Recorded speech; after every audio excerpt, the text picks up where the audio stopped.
Welcome back to PT Monday. Today we're talking about acute versus chronic pain.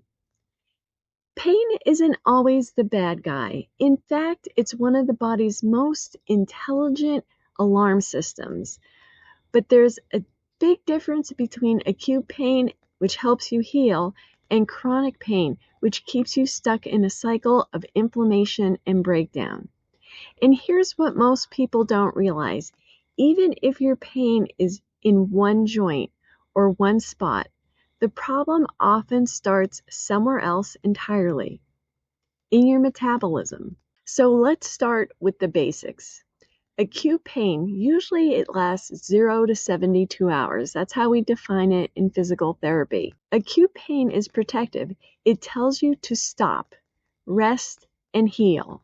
Think of a sprained ankle or a sore muscle after a new workout. The body sends in inflammation to repair the tissue. It also removes debris and it triggers recovery. That's good. That's how healing happens. But that inflammation is meant to be temporary.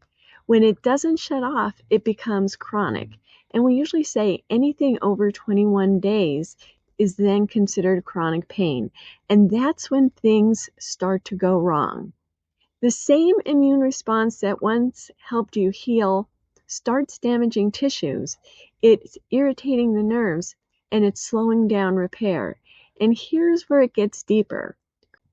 Chronic inflammation doesn't just live where you feel it.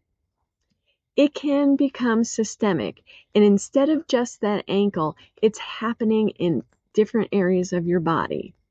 So your diet, your blood sugar, your stress level, and your sleep all determine how loud that pain signal will become. So let's talk about the whole body impact on inflammation. It's not about just joint or muscle pain. When inflammation becomes chronic, it slows everything your body is trying to heal. Wound healing, for example, depends on healthy circulation and oxygen delivery, and both are compromised when blood sugar and insulin stay high. That's why people with insulin resistance or type 2 diabetes often struggle with slow wound healing, swelling, or chronic inflammations. The same chemistry that drives arthritis can also harm your blood vessels, stiffen arteries, and reduce oxygen to tissues, which affects your cardiovascular health too. So whether it's knee pain, a foot ulcer, or high blood pressure, the underlying fire is often the same: chronic inflammation fueled by poor metabolic control.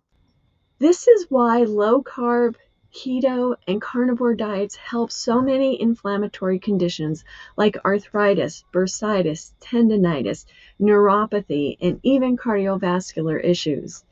When you lower insulin and stabilize blood sugar, you calm the inflammation at the cellular level. You're not just treating symptoms, you're changing the environment your body heals in. You're setting your body up for success. You can't heal a body that's on fire, but you can change the fuel and let the fire die down.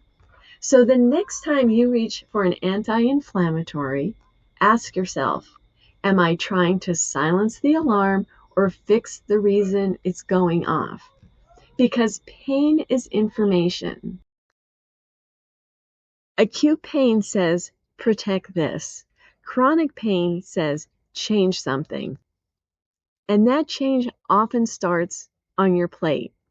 If this helps you connect the dots, give it a like and share it with someone who's tired of treating pain instead of healing it. One of the first things I learned in my physical therapy career was to respect inflammation. And for more ways to reduce inflammation naturally, grab my ebook, Keto Made Simple. The link's below. This is Dr. Rose. I'll see you tomorrow in the next Daily Spoonful.